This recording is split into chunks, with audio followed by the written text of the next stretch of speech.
insights, picks, results. This is Wizard Sports Picks. Beyond the lines. Word, dear mother boys and girls, it is your boy Sniper Wes coming at you here from WizardSportsPicks.com, and this is another edition of Beyond the Lines with Sniper Wes. It is Friday, February 6th, 2026. I'm going to give you a free selection for Super Bowl Sunday, which happens in 2 days, February 8th in Santa Clara, California. Super Bowl 60. We are already at Super Bowl 60. It's how time flies, but I would like to invite you to come over to the website, WizardSportsPicks.com. We have a lot of great handicappers over there, a lot of great things going on. You can, get a package for myself, get a package from another handicapper. You can get a single Super Bowl selection if you want. I have a total for a premium play over there at the website. I'm going to give you the side for free right now on this video. And also, I'd like to invite you to like and subscribe to this channel. It does help our analytics a lot.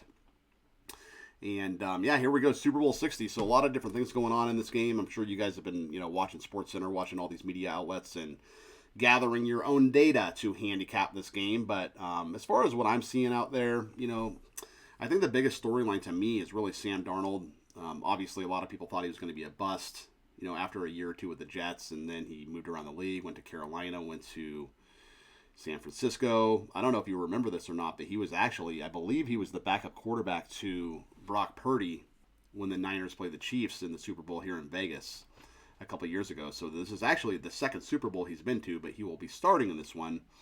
But can he play well? Can he prove that he's not a bust? I think he's proven he's not a bust, just with his play in Minnesota and Seattle the last 2 years.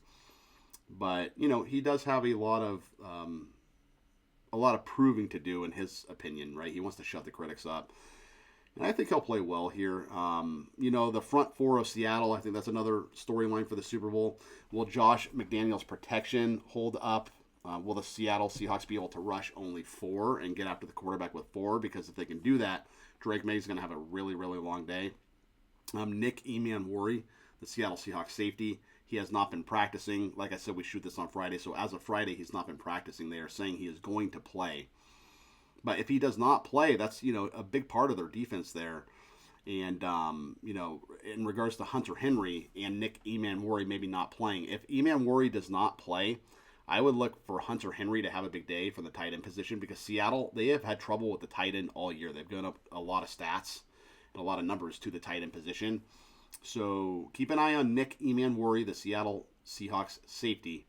And if he does not play, I would play some Hunter Henry props, receptions over, yardage over, maybe a touchdown, something like that.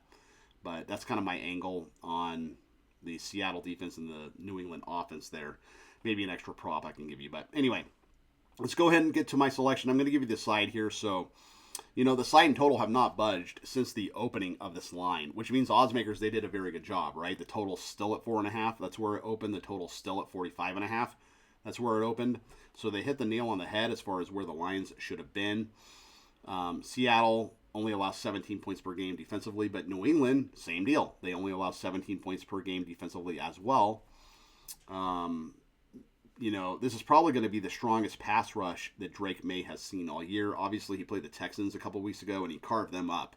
I mean, he did not have any trouble versus the Texans defense, and they were arguably, the best defense in the league.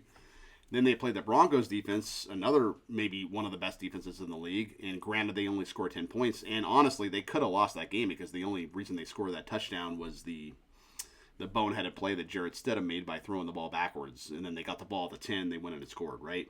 So arguably, Denver could have won that game, but they didn't. New England is here. And the weather had a lot to do. Who knows what would have happened with that game if it wasn't a blizzard, right? So, but I actually like the Patriots here in this game. So, keep in mind, New England's lost 3 games all season. They lost 1 game by 4 points. That was their most recent loss. I forget who that was against. But earlier in the year, they lost to the Steelers, I believe, by 13. And they lost to the Raiders by, I think, 13 or 14. Which, if you would have told me the Las Vegas Raiders beat the New England Patriots and still made it to the Super Bowl, or, the Patriots made it to the Super Bowl, I would have told you, no way. I can't believe the Raiders beat the Patriots, considering how good the Patriots are and how bad the Raiders are. But I guess anything can happen week 1, right? But, in a game where it can come down to a field goal on either side, I just think it's going to be one of those types of games where, a field goal wins the game at the end.